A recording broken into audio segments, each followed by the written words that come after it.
1967. In the middle of the Cold War, the Soviets unveiled a brand new fighting vehicle. It was fast, heavily armed, and ran on tracks.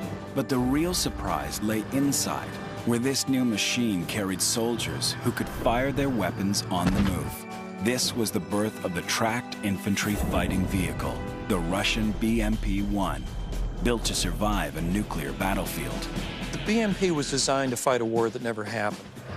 The BMP forced the U.S. Army to come up with its own version, the devastating M2 Bradley. In Gulf War I, this American powerhouse completely overwhelmed the BMP. And we were butchering those things left and right in armored stand-up fights. Many were left to rot in the desert. But thanks to one true believer, a BMP-1 is about to get a complete overhaul.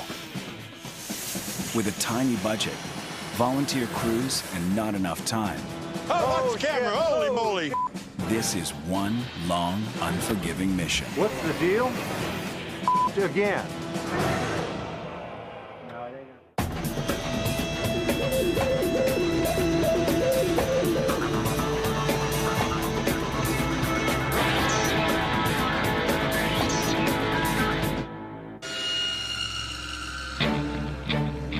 There are two ways to overhaul a massive piece of military hardware.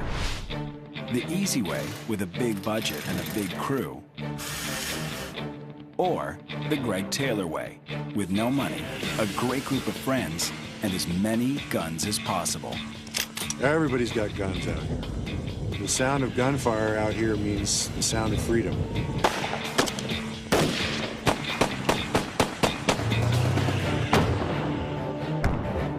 Here in the vast Nevada desert, Greg Taylor and his pals are living the dream.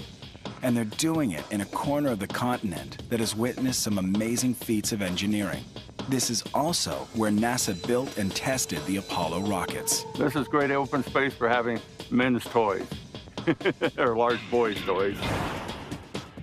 Greg, do you have anything around here that isn't worth $1.298 that we can use? No, but it's not a hobby. It hasn't been a hobby for a long time. I'm not sure what we would call it. Torture. Maybe it's torture.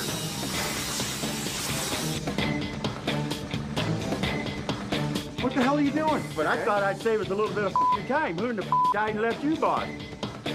Greg's beat up and battered BMP needs some serious cosmetic work, a major engine rebuild, and tons of electrical wiring. To make this happen, he's pulled together old friends and fellow tank restorers. Okay, watch yourself. In this playground, Greg is the master builder. He's worked with Soviet vehicles, of course, German vehicles, French vehicles, etc. And I do not know if there's anybody else that has as much experience as Greg Taylor.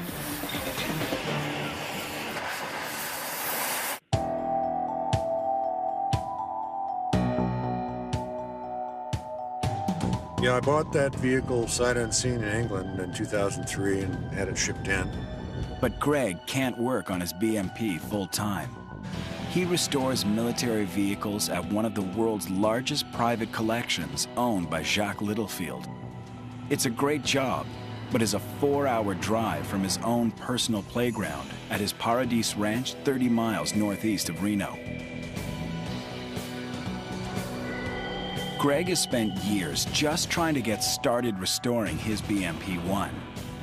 Repairing the BMP is like, well, I don't know what you would say comparing it to, but it's just terribly cramped and complicated, and you know, there's all these plumbing. It's a plumber's nightmare. There's plumbing going everywhere in there. It's absolutely hideous.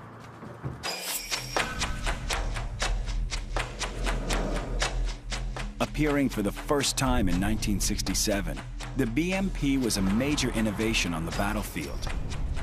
The BMP was designed part light tank, part armored personnel carrier in the Cold War for nuclear battlefields. The BMP-1 was really the first of what we now call infantry fighting vehicles. That means an infantry vehicle that's designed not simply to bring infantry into combat and have them disembark and fight on foot. It was designed to allow the infantry to fight from within the vehicle. In the 1950s, the Soviets had a dilemma about how to use infantry on a battlefield that was going to be contaminated by nuclear weapons. Obviously, unprotected human beings can't survive on a nuclear battlefield. The Russians wanted more than just a battlefield taxi dropping off troops. So what separated the BMP from earlier types of armored infantry vehicles is not only could they survive on the nuclear battlefield, they could fight on the nuclear battlefield. Unlike any other tracked vehicle, the infantry inside were able to shoot through firing ports in the hull. The crew would be protected from nuclear fallout by the composition and thickness of the hull. A chemical filtration system would keep the air inside free from contaminants. The BMP was in many ways a very ambitious design. It was also an awful lot of firepower and an awful lot of features in a relatively small, relatively light, relatively fast vehicle.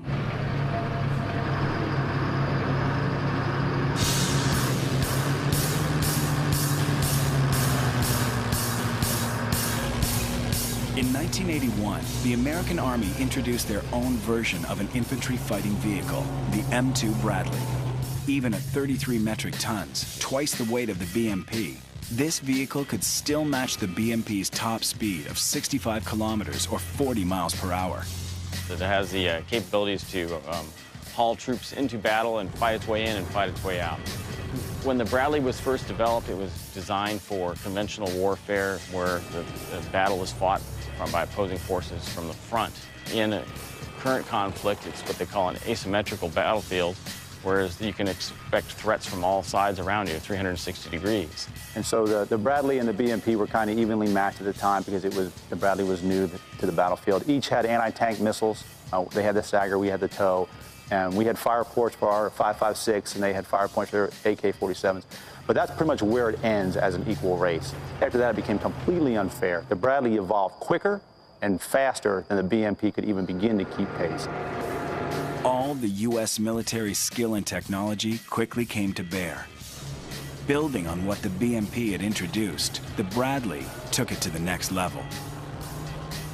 You go to any observation post, you go to any checkpoint, and if you have one of these bad boys sitting there, that sends a message to the enemy. You know, you can put a Humvee or you can put a soldier on the ground with a weapon, but if you're sitting behind a 72-ton tank or the M2 or M3 Bradley, the reality is the enemy doesn't want to mess around with you. Like I said, it sends a message.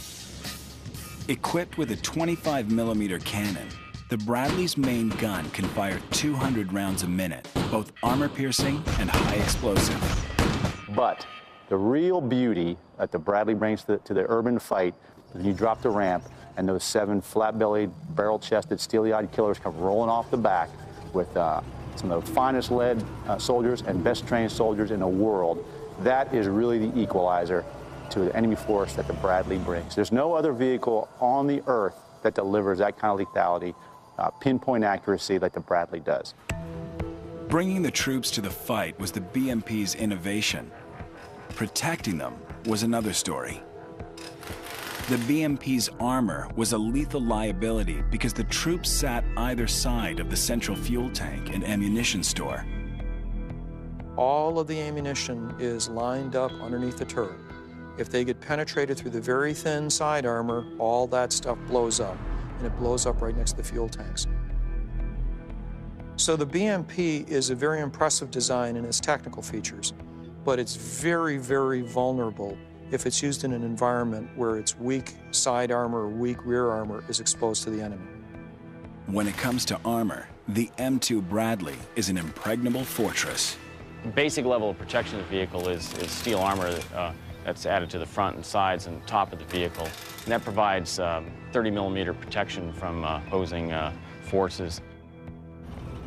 I've been in 9 IED blasts while I was in Iraq, and the Bradley fighting vehicle was able to bring my crews home safe. I only had to evacuate 1 soldier, and he was evacuated for a broken leg. He was my driver during one of the worst IED attacks.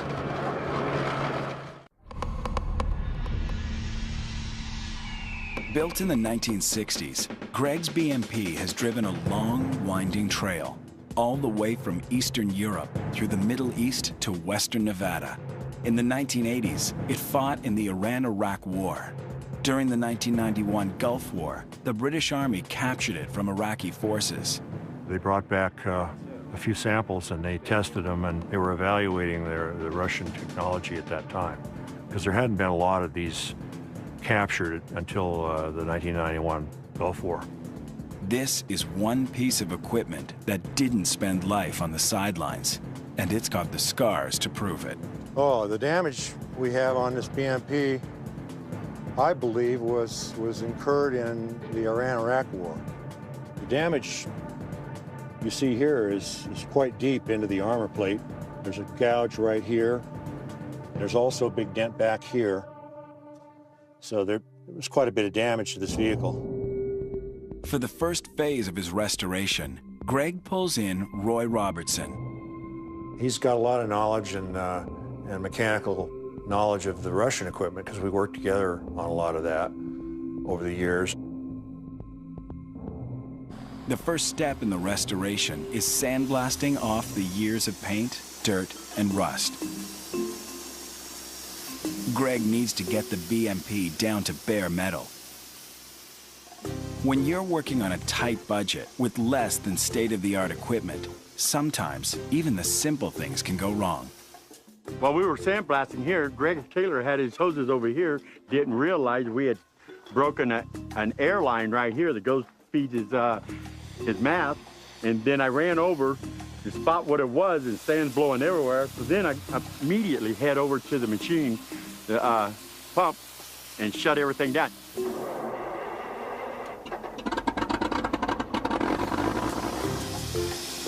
I have a statement about sandblasting. For every hour of sandblasting you do, you spend 5 hours working on the equipment. So that's the part that I hate, working on the equipment. I kind of like doing the work, but I just, the drudgery and the repairs, and obviously I have, you know, up-to-date equipment here. This is the latest thing that's available on the market.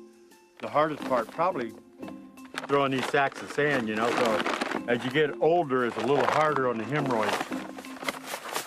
You know, I'd write a book, but the statute of limitation is not up on a lot of the stuff I did. Okay, we'll cut the and let's get back to work. This thing is full. Okay, we're good. On Greg's budget, work sometimes has to wait for the equipment to get its act together.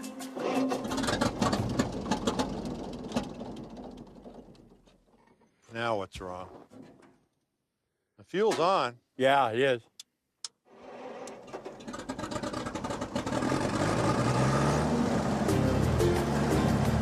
Greg can't afford to lose time. He only has a few days at his ranch before he has to head back to his regular job in California. Here in Nevada, Greg Taylor and Roy Robertson continue to beat this BMP back into full working condition. This is how it's done with no money.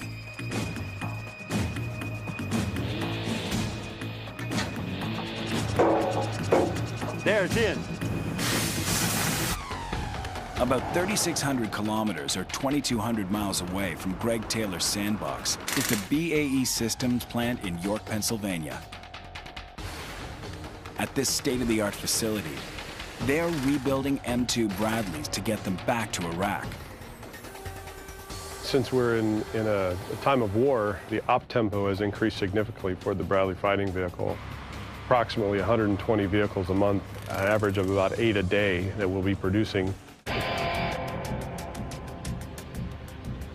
Attacked and battered in Iraq, these Bradleys are coming back to life in the USA. But when the vehicle comes back from theater, they will assess it when they tear the vehicle down. It's difficult to tell how much damage you have to a vehicle until the components are tore out. This vehicle came back from Iraq. It was in theater and it ran over an IED, basically an explosive device. This particular one had damage to the front, and the entire floor in the engine compartment we had to cut out, which is what this guy's doing now. He's putting parts back into it now. To get the Bradleys restored, the crew has everything they need to get the job done right and fast. Need to pick up a couple of tons of armor? Not a problem. The Bradleys were last new Bradley rolled off the production line in 1994. Since that time, we've been in a remanufacture state where we take old vehicles and recycle them into new vehicles by upgrading them with new components and to bring them up to date.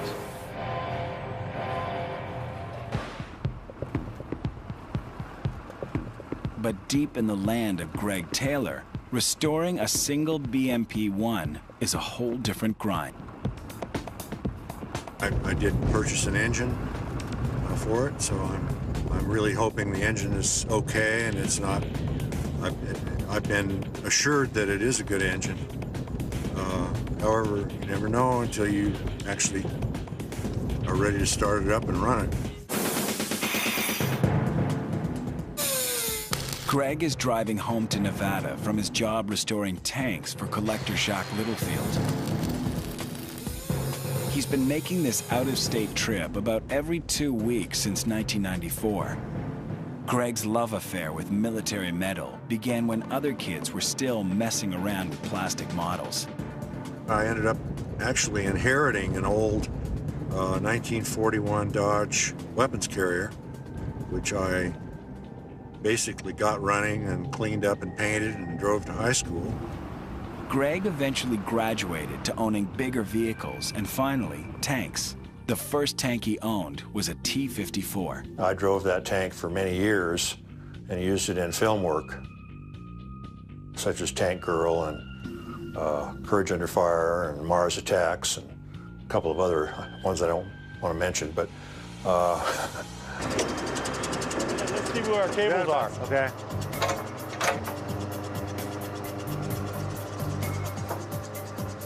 When he's off duty, he gets to work on his own projects. And right now, that's a Soviet BMP-1, pockmarked with battle scars. I just think they're very sleek looking, they're Star Wars looking, they're fast, they're reliable and easy to drive. So I really wanted one. Then we'll take the turret off, I guess. According to government regulation, Greg is not allowed to restore the gun to full working condition, but he is allowed to get the engine up and running. Okay, Roy's putting on some oven cleaner on this engine that we bought from Eastern Europe. Don't give up our secret. This is a Czech engine and transmission out of Czechoslovakia. And it's a low time, has low hours on it. These power packs were basically very reliable, and we're taking a chance by just cleaning it up and changing the oil and putting it in the vehicle. So we'll see if it's what it was made out to be when I bought it.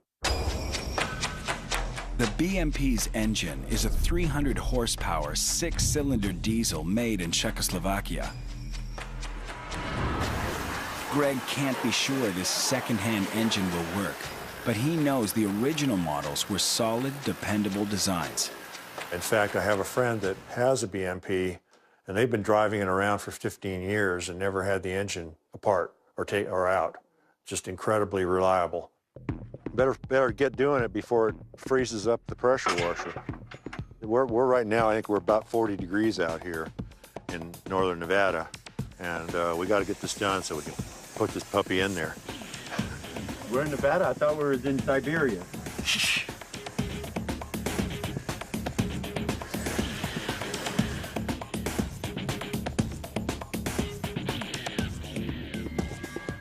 I'm not even going to speculate what it is.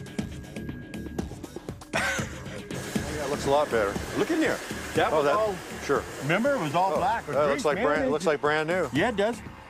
I guess it's got to hose off a little right there. There's a little bit down here on the side here on the that's intake manifold there. Yeah, I got to put some more right here. And around on the heads there, yeah. Yeah, but we can do that tomorrow. Okay.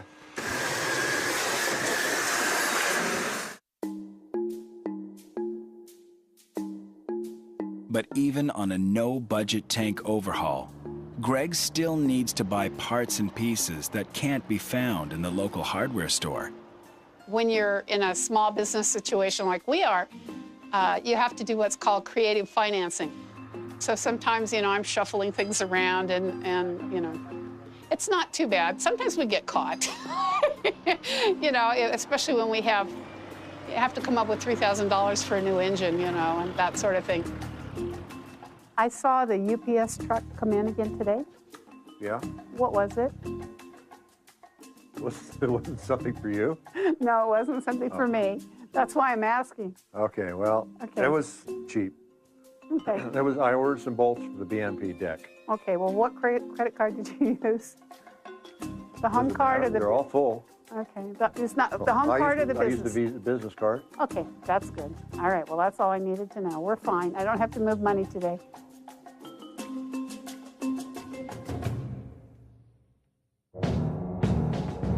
The BMP-1 was created to fight NATO forces during a nuclear strike in Europe. But those battles never happened. Instead, the BMP stormed into action across the deserts and mountains of the Middle East. The BMP was first used in the 1973 Mideast War. It was used by the Syrian army in their attack against the Israeli force on the Golan Heights. It wasn't very successful. The Syrians liked the BMP's speed and handling. Designed to be amphibious, it could cross soft, wet terrain that would trap other tanks. But the Syrian troops discovered serious drawbacks. The main 70mm gun was less than 2 meters off the ground. This was low enough to hit fellow troops marching in front. The BMP's rear, where the gas was stored, could be penetrated by a .50 caliber machine gun. This was a design flaw that could spell disaster. When the BMP was moving, troops inside couldn't fire with any accuracy. But the BMP was not the reason the Syrians lost the 1973 war. Lack of success of the BMP on the Golan Heights had less to do with the BMP and its design than the tactics used by the Syrian army and by the successful use of entrenched firepower by the Israeli army. It's very skillful tank forces on the Golan Heights. After the October War, the Soviets began upgrading the BMP, but it would never become the equal of the Bradley.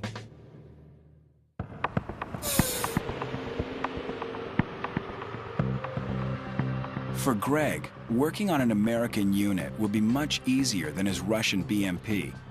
At least he could read the instructions. One of the problems with these pieces of equipment is that the manuals themselves were either in Russian or German or Czechoslovakian, Czech.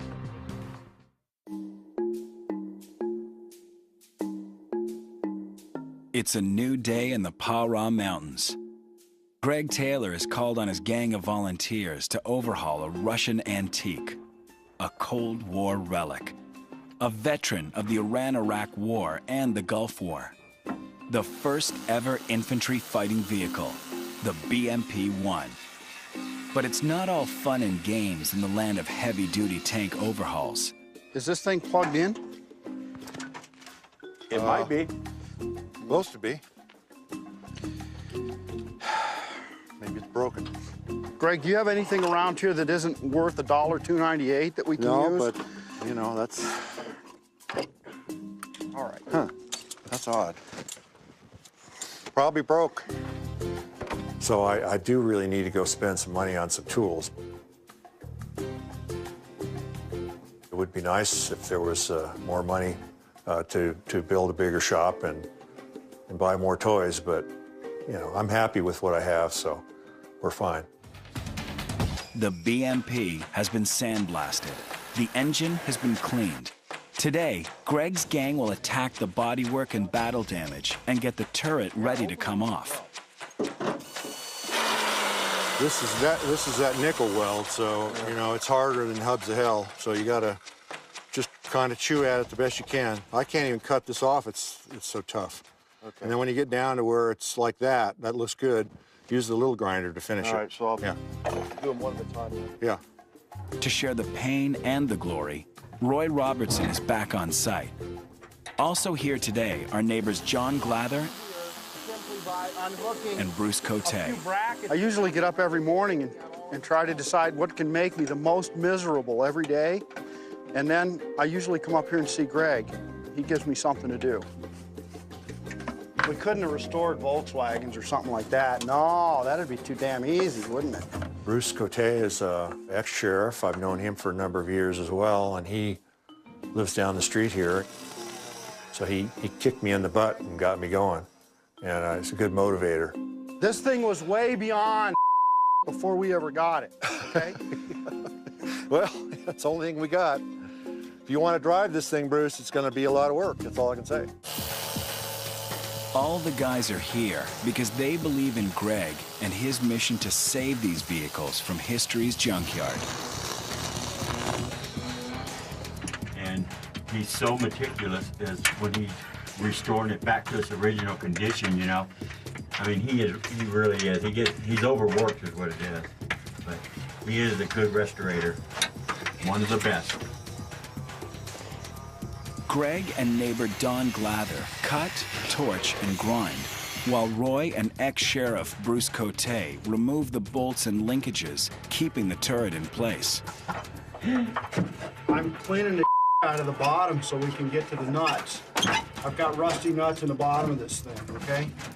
We thought that it wouldn't be challenging enough unless we filled the bottom of the BMP up with about 2 or 3 inches of sand before we tried to take the nuts off, you know?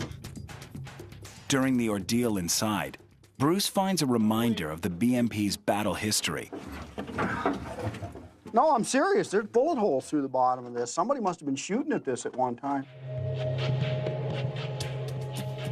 August 1990, Iraq invaded Kuwait.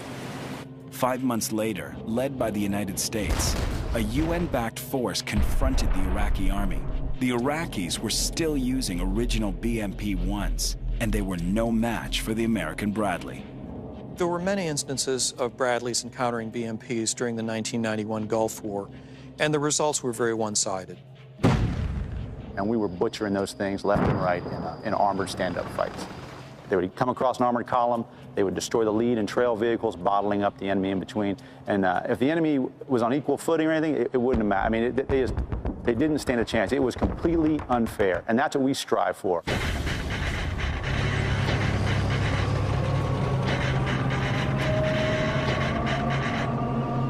The Bradley's dominance did not come down exclusively to firepower or armor. The winning edge was the ability to draw first blood. The big thing in any armored vehicle battle is who spots the enemy first, who engages first, who fires first. And that's where the Bradley had the big advantage. The BMP's 2A28 73mm gun has a range of 1,300 meters, but is only accurate to about 500 meters. The Bradley is still deadly accurate at up to 6 times that range. So what usually happened when a Bradley encountered a BMP is that the Bradley saw the BMP really early, at 2,000 meters, 3,000 meters, engaged first and hit first. And that's always the secret in armored vehicle warfare. See them first, fire first, hit first. You do that, you win the battle. I mean, you look at the Iran-Iraq war, that was 9 years of them fighting to a stalemate. Then you look at what the U.S. Army did in the heavy brigade combat teams. I'm talking within 100 hours, we pushed everybody out of Kuwait back into Iraq. It's almost closing time, but Greg wants to get one big piece out of the way before they call it quits. You can't reach out that far. Oh, yeah, you can. That thing reaches... You think it'll reach over to the center of this? I don't know, Greg. Yeah, I think so. Yeah, no problem. How much you think it weighs? Not very much. We'll see. Watch your head, Roy. Okay, I'm coming out. We don't want to hit anything important. The head would be the best shot. I had a CAT scan. It says there's a void there. Okay. Close that hatch, and we're done. But the BMP doesn't want to make anything easy. Get it on there. All right, Greg, give it a little bit. See what happens.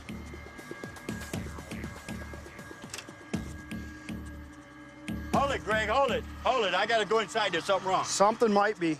Let it down. You got something hung up in there. Hold it, Greg. Yeah? There's one bolt. Story of our lives, right? I think it's a bent bolt now. One bolt. Take it up. Pop goes the weasel.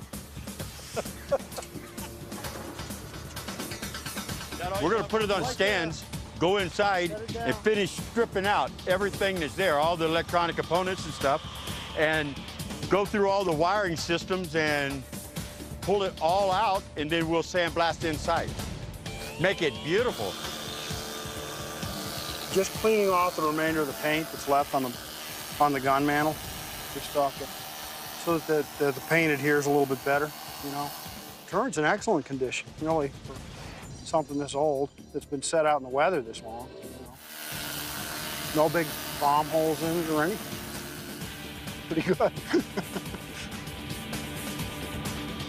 Not a bad way to end the day. A big piece came off, making way for the inside to be restored. But with only hours to go before he heads back to his job in California, Greg still can't put down his torch. He knows this is his last chance to work on the hull for the next 2 weeks.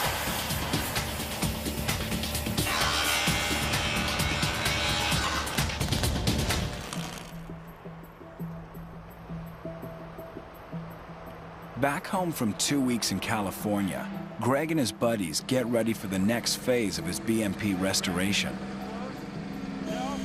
Greg is trying to drop his gleaming engine back into place. A little bit more. Right there. Take it down a little. Start taking it down. Cable down. Okay. Let her down, Greg. Cable down. Let it down. Down.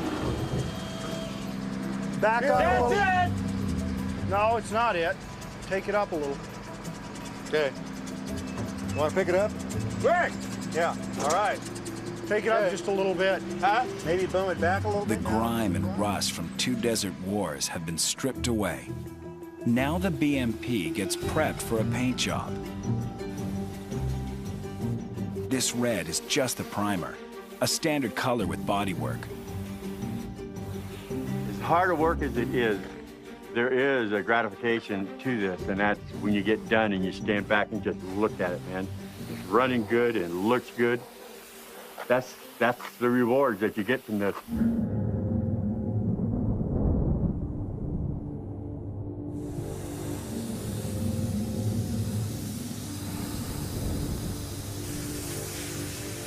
But before they can start painting, the desert gets soaked. And the rain will not stop. Strapped for time and cash, Greg doesn't have a choice. He's sandblasting small pieces for the BMP. Well, right now, the rain has been relentless. Rain, rain, rain. Won't let up. He's out there in the rain, sandblasting like a dog. I mean, I can't believe it, man. We got to tend to his attitude right now. When he comes in, he's going to want to kill something. So I would recommend you guys hide when he first quits sandblasting. What the hell are you doing? Well, shit, I'm trying to get ahead right here while you're out there sandblasting in the rain. Well, yeah.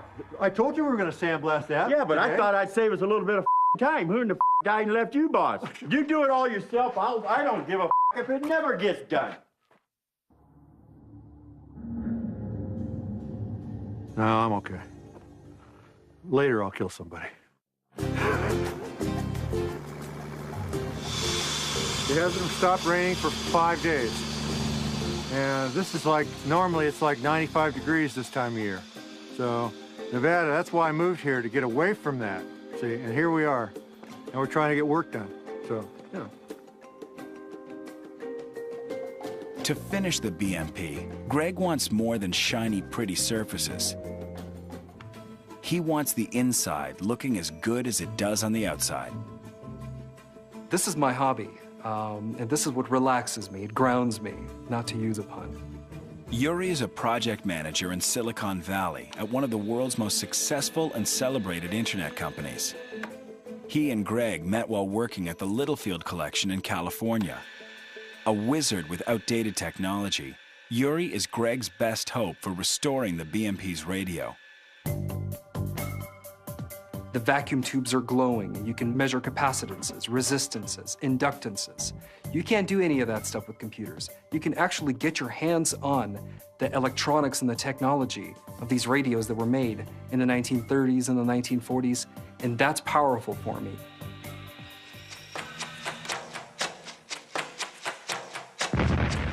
On the battlefield, information is a weapon.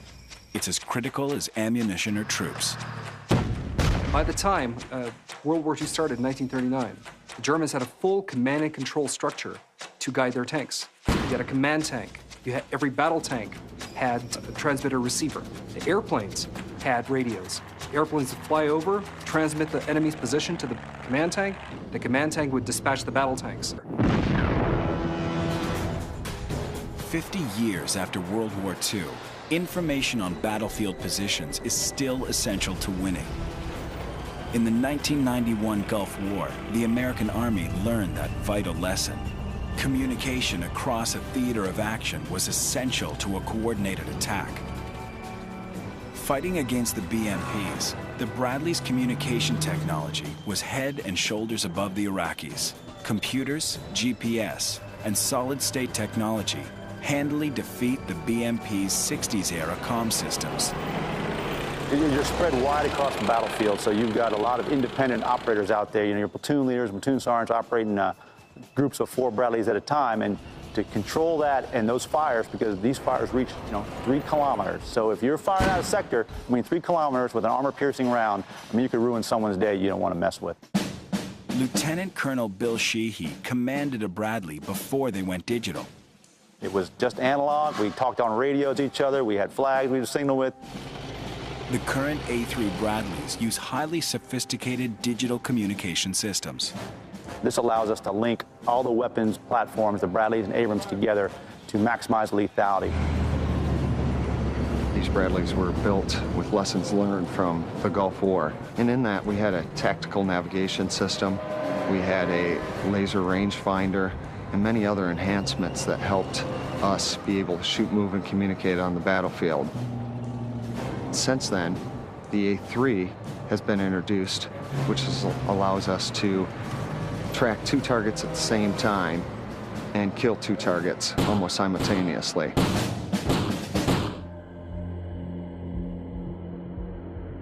Greg and his volunteers have sandblasted every inch of the BMP. They've ground away loose ends and repaired the battle damage. They've replaced hundreds of meters of wiring. They've got parts moving that haven't budged in decades. Down just a little bit. And it all culminates in this milestone, turning on the engine. Okay, here we go. Master switch. This is the flame test.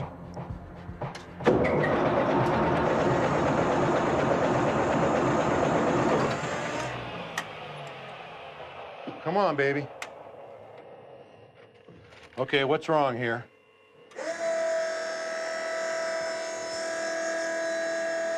Here we go.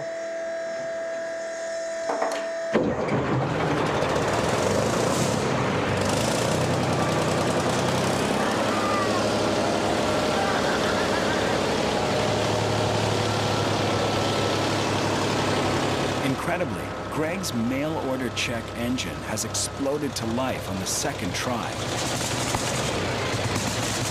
But there's too much smoke. Okay, we had good. I think we have. Well, I probably have air in the fuel lines. Is what's happened. When it crapped out, it just got to get the fuel up from the back of the tank. That's all. I'm checking for oil leaks, so it's very important that we jump on it right away. All it's doing is blowing out smoke. That ain't nothing. And maybe if it backfires a little bit and does its thing, it's all right, because we don't want a flame to ignite anything, any of the diesel that's running out. These things smoke when you start them up anyway. Yeah, they do. And this engine probably hadn't been running 20 years, so it's it's going to clean itself out. We're going to drive it. And it'll be fine. It's close, but not quite there. Roy and Greg are going to take another shot at the engine. And everything is history. While this BMP waits months to come back to life, these Bradleys are reborn and sent back to the war in Iraq at a rate of 8 a day. The overhaul is part of the U.S. military's reset process. When you get back, you go through reset. You get your equipment turned in, you get new equipment back, you reset personnel, and you start your training cycle as soon as you possibly can to get ready to go back. Because there's 2 things. You're either in the fight or you're trained to go back into the fight. And that's the reality of today. There is no real break. It's just prepping to go the next time. It's not if I'm going to go again, it's when I'm going to go again.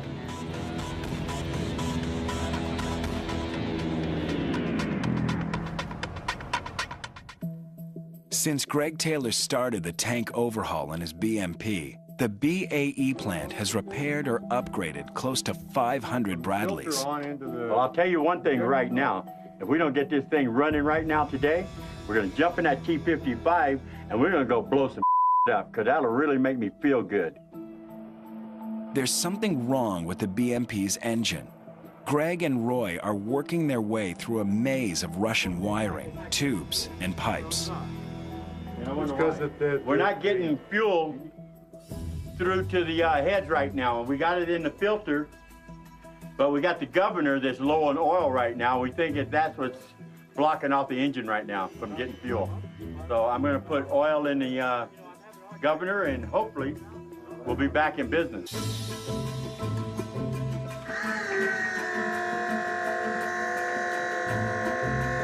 Okay, fire in the hole.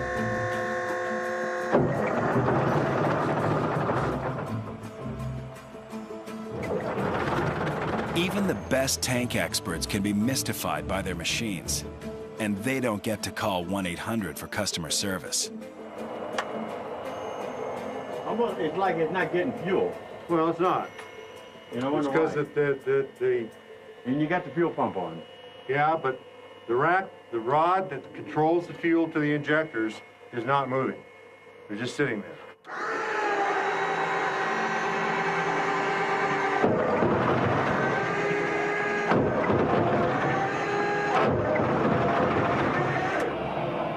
No, it ain't gonna start.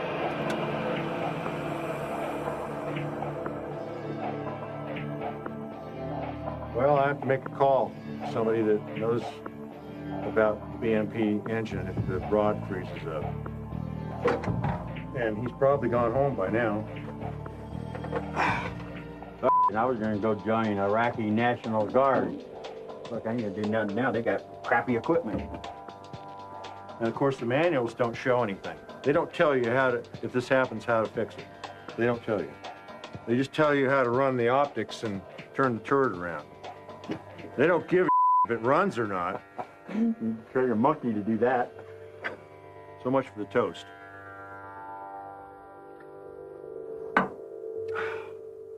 Just another damn reason I don't like Nevada. I'm coming home, California. I'm coming home.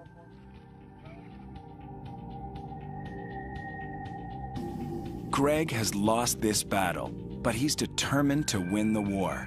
For now, he's going to lay down his arms, rest up, and try again another day. That's what makes him one of the best in the game. Yuri manages to get the BMP radios working. The second set is installed in Greg's T-55, another Russian tank from the Cold War.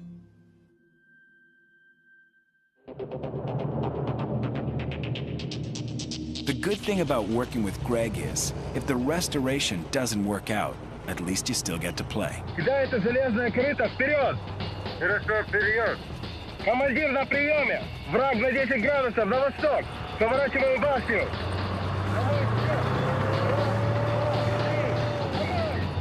Just driving the vehicles is like going into a time machine.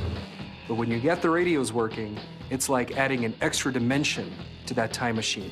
We actually get to hear the sounds as the soldiers heard it inside the tanks back when these were brand new and top-of-the-line technology.